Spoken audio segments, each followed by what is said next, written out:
আপনি যখন কাউকে ভালোবাসবেন তাকে সবচেয়ে সুন্দর গিফট দিতে চাইবেন কিনা? তার জন্য সবচেয়ে ভালোটা কিনতে চাইবেন কিনা? আল্লাহ পাক জান্নাত তৈরি করেছেন কাদের জন্য? আমাদের জন্য। তার মানে আল্লাহ পাক আমাদেরকে ভালোবাসেন কিনা? অবশ্যই বাসেন। আল্লাহ রাব্বুল আলামিন জাহান্নামও তো সৃষ্টি করেছেন। এখন যদি বলি যে তাহলে আল্লাহ পাক কি আমাদেরকে ভালোবাসেন না, জাহান্নামে কিভাবে দিবেন? উত্তরটা কি হবে তাহলে? উত্তর হচ্ছে এই যে যদি আল্লাহ না করুক কোনো ব্যক্তি জাহান্নামে যায়, তাহলে বুঝতে হবে সেই ব্যক্তি জাহান্নামে যাওয়ার যোগ্য ছিল বলেই জাহান্নামে গিয়েছে। কথা কি বুঝতে পারছেন? আর যদি কোনো ব্যক্তি জান্নাতে যায়, তাহলে বুঝতে হবে সেই ব্যক্তির উপর আল্লাহ পাক দয়া করেছেন বলেই সে জান্নাতে গিয়েছে। মানুষ তার আমল দিয়ে জান্নাতে যেতে পারবে না। মানুষ তার আমল দিয়ে জান্নাতে যেতে পারবে না, আল্লাহর দয়া অনুগ্রহ দিয়ে জান্নাতে যাবে ইনশাআল্লাহ। আল্লাহ পাক আমাদের সবাইকে সেই দয়া অর্জন করার তৌফিক দান করুন। আল্লাহ পাক সৃষ্টি করলেন আদম আলাইহিস সালামকে। কাকে? এর আগে আল্লাহ পাক জিন জাতি সৃষ্টি করেছেন, আমি ওইদিকে যাচ্ছি না, আমি মানুষের কথা বলছি। আদম আলাইহিস সালামকে আল্লাহ পাক কেমন করে সৃষ্টি করেছেন? আল্লাহ পাক সূরা সাদের মধ্যে বলেছেন যে খলাকতু বিয়াদাই, খলাকতু বিয়াদাই, আমি আদমকে আমার হাত দিয়ে সৃষ্টি করেছি। কি দিয়ে? হাত দিয়ে। এটা কি ভালোবাসার বহিঃপ্রকাশ নয়? আল্লাহ পাক কি আমাদেরকে ভালোবাসেন না? ভালোবাসেন। আচ্ছা, এই দুনিয়াতে যত কিছু আছে, এই দুনিয়ার আকাশ বাতাস নদী নালা পানি অক্সিজেন সবকিছু কার জন্য সৃষ্টি করা হয়েছে? গরু ছাগলদের জন্য, মানুষের জন্য? মূল দায়িত্ব কার?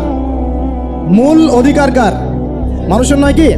তাহলে এই পুরো বিষয়গুলো কি আল্লাহ পাকের ভালোবাসার বহিঃপ্রকাশ নয়? হ্যাঁ। আচ্ছা, এবার আসেন, আল্লাহ পাক আদম আলাইহিস সালামকে সৃষ্টি করে সমস্ত নাম শিক্ষা দিয়েছেন। এই যে নাম শিখানো মানে জ্ঞান শিখানো, এই জ্ঞান শিখানোটা কি আল্লাহর দয়া ভালোবাসা নিদর্শন নয়? একটু ধরাই দিচ্ছি আপনাদেরকে। এবার সামনে আসেন, আল্লাহ পাক ফেরেশতাদের সামনে তাকে উপস্থাপন করলেন, করে বললেন সব ফেরেশতা তোমরা যারা আছো সেজদা করো আদমকে। এই যে আমাদের পিতাকে সম্মানিত করা হচ্ছে, এটা কি ভালোবাসার বহিঃপ্রকাশ নয়?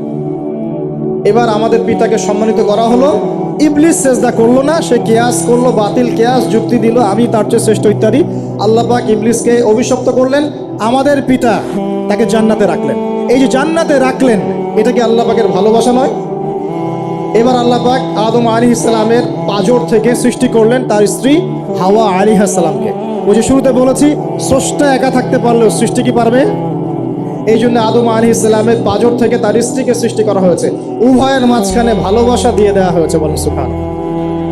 এই জিনা ভালোবাসা নিদর্শন নয়, বিয়ে শাদী হচ্ছে ভালোবাসার নিদর্শন। আল্লাহ পাক বলেছেন সূরা রুমের মধ্যে, ওয়াজআলা বাইনাহুমা মাওয়াজ্জাতা ওয়া রাহমা, আমি আল্লাহ স্বামী স্ত্রীর মধ্যে ভালোবাসা এবং হৃদ্যতা সৃষ্টি করে দিয়েছি, বলেন সুবহানাল্লাহ।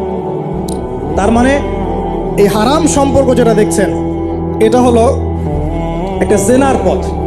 আর যখন আমরা হালালভাবে বিয়ে শাদী করবেন, আপনারা করবেন, তখন দেখবেন আল্লাহ পাকের পক্ষ থেকে ভালোবাসা সৃষ্টি হয়ে যাবে ইনশাআল্লাহ।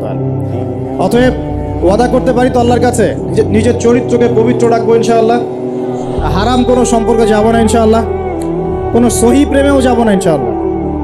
এটা সহি প্রেম আবার কি জিনিস? দিনী ভাই দিনী বোনের মধ্যে এখন প্রেম চলে, এগুলো হয় না মাঝে মাঝে? এগুলোও বন্ধ, এগুলো বন্ধ করতে হবে। হালাল উপার্জনের সোর্স হয়ে গেলেই, হালাল উপার্জনের সোর্স হয়ে গেলেই দিনদার মেয়ে দেখে বিয়ে করে ফেলবেন ইনশাআল্লাহ। তার অন্য কোনো পথে যাবেন না, কোনো হারাম পথে যাবেন না। ওয়াদা করেন ইনশাআল্লাহ? রাজি আছেন তো ইনশাআল্লাহ? আল্লাহ কবুল করুন, আমিন। আর বিয়ের সময় অবশ্যই দিনদারিতা দেখবেন, অন্য কিছু না, অন্য কিছু পরে, দিনদারিতা আগে। দিনদারিতা আছে, নামাজ পড়ে, পর্দা করে, মাশাআল্লাহ সব দিক ঠিক আছে, তারপরে দেখবেন আপনি অন্য কিছু, তার আগে নয়। কথা ঠিক আছে? একইভাবে মেয়েদের ক্ষেত্রেও, যে আগে দেখবেন না ছেলে কত বড় চাকরি করে, ছেলের কত বড় বাড়ি আছে, গাড়ি আছে, এটা পরে। আগে দেখবেন ছেলে নামাজি কিনা, সুন্নত আছে কিনা, ইসলামের জন্য তার সফট কর্নার আছে কিনা, ইসলাম প্র্যাকটিস করে কিনা, এগুলো আগে দেখবেন। এগুলো না দেখলে কি হবে জানেন? বিয়ের 1 বছর 2 বছর পরেই বুঝতে পারবেন দুনিয়াটা জাহান্নাম হয়ে গেছে। নাউজুবিল্লাহ। দুনিয়াতেই তখন জাহান্নামের আযাবের স্বাদ ভোগ করতে হবে। নাউজুবিল্লাহ। আল্লাহ পাক আমাদেরকে হেফাজত করুন, আমিন। তো এই যে আল্লাহ পাক আদম আলাইহিস সালামের পাঁজর থেকে সৃষ্টি করলেন কাকে, এবং ভালোবাসা দিয়ে দিলেন উভয়ের মাঝখানে, এটা কি আল্লাহ পাকের দয়া নয়? আল্লাহ পাক ভালোবাসেন না? এবার দেখেন, গাছের কাছে যেতে নিষেধ করলেন, আমি কিন্তু শর্ট করে বলছি, গাছের কাছে যেতে নিষেধ করলেন, তোমরা জান্নাতে থাকো, খাও, যা ইচ্ছা করো, কিন্তু ওয়ালা তাকরাবা হাদিহি শাজারা, এই গাছের কাছেও যাবে না। একটা পরীক্ষা, জাস্ট একটা পরীক্ষা। এখানে কিন্তু বলা হচ্ছে গাছের কাছেও যাবে না, বলা হচ্ছে না যে গাছের ফল খাবে না। ঠিক যেমন আল্লাহ বলেছেন তোমরা জেনার কাছেও যাবে না, আল্লাহ পাক কিন্তু বলেন নাই জেনা করবে না, আল্লাহ পাক বলেছেন তোমরা জেনার কাছেও যাবে না। তো এখান থেকে আমরা এই হুকুমটার কঠোরতা বুঝতে পারি। তো প্রিয় ভাইরা, এখানে আমাদের পিতামাতা শয়তানের প্রলোভনে পড়ে গেলেন। কেন পড়লেন? শয়তান ওয়াসওয়াসা দিল যে আমি কি তোমাদেরকে এমন গাছের কথা বলে দিব যে গাছের কাছে গেলে বা যার ফল খেলে তোমরা চিরস্থায়ী জীবন পাবে এবং তোমরা ফেরেশতা হয়ে যাবে, এরকম কথা বল, এবং তোমরা কোনোদিন মরবে না। হাল আদুল্লুকা আলা শাজারাতিল খুলদি ওয়া মুলকিন লা ইয়াবলা, এই দুটো ওয়াসওয়াসা, চিরস্থায়িত্বের ওয়াসওয়াসা এবং অমরত্বের ওয়াসওয়াসা দিয়ে আমাদের পিতামাতাকে নিয়ে গেল। এখন আমাদের পিতামাতা কি ফল খেয়েছিলেন কি খান নাই? আচ্ছা, এখন আল্লাহ পাকের দৃষ্টিতে অন্যায় হয়েছে কিনা? এরপরে আমাদের পিতামাতা কি করলেন? বললেন রব্বানা যালামনা আনফুসানা ওয়া ইল্লাম তাগফির লানা ওয়া তারহামনা লানাকুনান্না মিনাল খাসিরিন। এই যে দোয়াটা তারা করলেন, এই দোয়াটা করার পরে আল্লাহ পাক কি তাদেরকে মাফ করে দিয়েছেন কি দেন নাই? বলেন, কথা বলেন। আল্লাহ পাক মাফ করে দিয়েছেন কি দেন নাই? এই যে অন্যায় করার পরেও আল্লাহ যে ক্ষমা করে দেন, মানে গুনাহ করার পরেও যে আদম সন্তানকে আল্লাহ পাক মাফ করে দেন, এটা কি আল্লাহ পাকের রহমত, দয়া কি নয়? আচ্ছা, এটা আল্লাহ পাকের নিদর্শন ছিল ভালোবাসার। এরপর আল্লাহ পাক দুনিয়াতে পাঠিয়ে দিলেন, কারণ এটা পরীক্ষা, দুনিয়াটা পরীক্ষার জায়গা, পরীক্ষা দিচ্ছি আমরা এখানে। এখন পরীক্ষার ক্ষেত্রে কি আল্লাহ পাক আমাদেরকে একা ছেড়ে দিয়েছেন? আল্লাহ পাক কি আমাদেরকে একা ছেড়ে দিয়েছেন? না, আল্লাহ পাক দুনিয়াতে পাঠিয়ে আমাদেরকে গাইডলাইন দিয়েছেন কিনা, কিভাবে চলতে হবে, কি করা যাবে কি করা যাবে না, কিভাবে চলবো কিভাবে চলবো না। আল্লাহ পাক কি ওহী নাজিল করেছেন কিনা?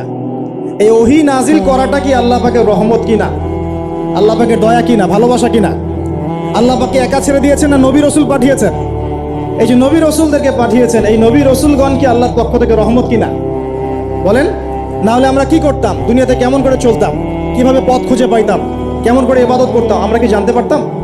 আল্লাহ পাক রহম করে, ভালোবেসে, দয়া করে নবী রসুল পাঠিয়েছেন, আসমানি কিতাব পাঠিয়েছেন। বলেন সুবহানাল্লাহ। এখন এই নবীদের সিলসিলায় আল্লাহ পাক যে সর্বশেষ নবী মুহাম্মদ সাল্লাল্লাহু আলাইহি ওয়াসাল্লামকে পাঠিয়েছেন, এইটা দয়া কিনা? এটা আল্লাহ পাকের দয়া নয়? আল্লাহ পাকের রহমত নয়? আল্লাহ পাক কি বলেন নাই যে তিনি হচ্ছেন রাহমাতুল লিল আলামিন, তিনি পুরো বিশ্ব জগতের রহমত নয় কি? আচ্ছা, এখন আমাদেরকে যে আল্লাহ পাক নবী মুহাম্মদ সাল্লাল্লাহু আলাইহি ওয়াসাল্লামের উম্মত বানালেন, এটা কি আরো বড় রহমত কিনা? বলেন তো। জান্নাতে যাবে 120 কাতার মানুষ। কত কাতার? 120 কাতার মানুষ ইন টোটাল জান্নাতে যাবে। তার মধ্যে উম্মতে মুহাম্মাদের কত কাতার জানেন? 80 কাতার। কত কাতার? বলেন সুবহানাল্লাহ। তাহলে এটা কি আল্লাহ পাকের দয়া নয়? আল্লাহ আমাদেরকে ভালোবাসেন না?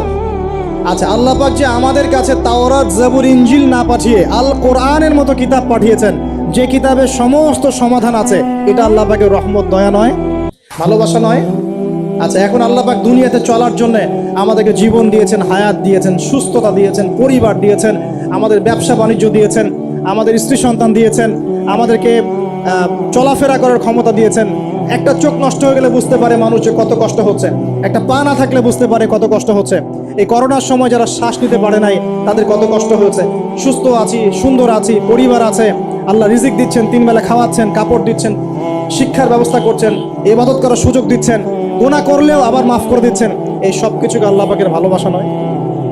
এই ভালোবাসাগুলো কি নিঃস্বার্থ ভালোবাসা না স্বার্থ ভিত্তিক ভালোবাসা? এই আল্লাহ পাকের কোনো স্বার্থ আছে? আল্লাহ পাক আমাদের কাছে কিছু চান? রিজিক চান, টাকা পয়সা চান? আল্লাহ পাকের যদি ইবাদত করে আমরা ছেড়ে দেই, আল্লাহর কোনো ক্ষতি হবে? আমরা ইবাদত করে ভাসিয়ে ফেললাম, আল্লাহর কোনো লাভ আছে? আল্লাহ পাকের শক্তি কি আরো বেড়ে যাবে না কমবে? নাকি যেমন আছে তেমনই থাকবে? আল্লাহ রাব্বুল আলামিনের শান শওকত কি আরো বেড়ে যাবে, নাকি আল্লাহ পাকের শান শওকত কমে যাবে? আল্লাহ রাব্বুল আলামিন যেমন, আল্লাহ পাক তেমনই থাকবেন, তাই নয় কি? আল্লাহ পাকের যে বিশাল খাজানা আছে, আমরা যদি ইবাদত করে ভাসিয়ে ফেলি, খাজানা কি বেড়ে যাবে? আমরা যদি সবাই ইবাদত করা ছেড়ে দেই, খাজানা কমে যাবে? আল্লাহ পাকের কোনো স্বার্থ আছে আমাদের ভালোবাসার? কোনো স্বার্থ নাই। তাহলে আল্লাহ পাক এই পুরো বিশ্ব জগৎ সৃষ্টি করেছেন নিঃস্বার্থভাবে, তার স্বার্থ ছাড়া। এত অসংখ্য নেয়ামতে আমাদেরকে ভর্তি করে রেখেছেন আমাদের স্বার্থে, তার কোনো স্বার্থ নাই। কোনো স্বার্থ আছে? এই পরীক্ষায় পাশ করলে আমরা আবার জান্নাতে যাবো ইনশাআল্লাহ। ওই জান্নাতে যাওয়ার পরে কি আমাদের স্বার্থ থাকবে না আল্লাহ পাকের স্বার্থ থাকবে? সুবহানাল্লাহ। এই এতটুকু যদি বুঝতে পারি, আল্লাহ পাক একমাত্র সত্তা যিনি আমাদেরকে প্রকৃত অর্থে ভালোবাসেন। বাকি যত কিছু আছে আমাদের চারপাশে, এই ভালোবাসাগুলোর পিছনে একটা একটা স্বার্থ থাকে। কথা বুঝতে পারছেন না মনে হয়? সন্তানকে অনেক ভালোবাসেন, বুঝলাম, পিতামাতা, কিন্তু এই সন্তান যদি আপনার মনের মতো করে না চলে, একসময় কিন্তু আপনিও সন্তানের উপর রুষ্ট হবেন না? স্ত্রীর জন্য এত কিছু করছেন, দেখবেন কোনো একদিন আপনি করতে পারলেন না, দেখবেন সেদিনই আপনাকে একদম ধুয়ে রেখে দিল একদম। এমন হয় কি না? তা আমাদের ভালোবাসাগুলোর পিছনে কোনো কোনো স্বার্থ থাকে কি না? আর এই যে জেনা চলছে, এই জেনার মধ্যে মূল স্বার্থটা কি? যৌনতা। মূল স্বার্থ কি? ছেলেও চায় মেয়েকে ভোগ করতে, মেয়েও চায় ছেলেকে ভোগ করতে, এবং বলে না না এটা পবিত্র ভালোবাসা, আমরা বিয়ে করার জন্যই জেনা করেছি, নাউজুবিল্লাহ। তাই না? বলে না, আমরা তো বিয়ে করব, সমস্যা কি? তো ফ্রি মিক্সিং করলে কি সমস্যা? তাহলে বিয়ে যদি করবা, তাহলে মেলামেশা বিয়ের পরেই করো, ব্যাস, নিঃস্বার্থ প্রমাণ হবে।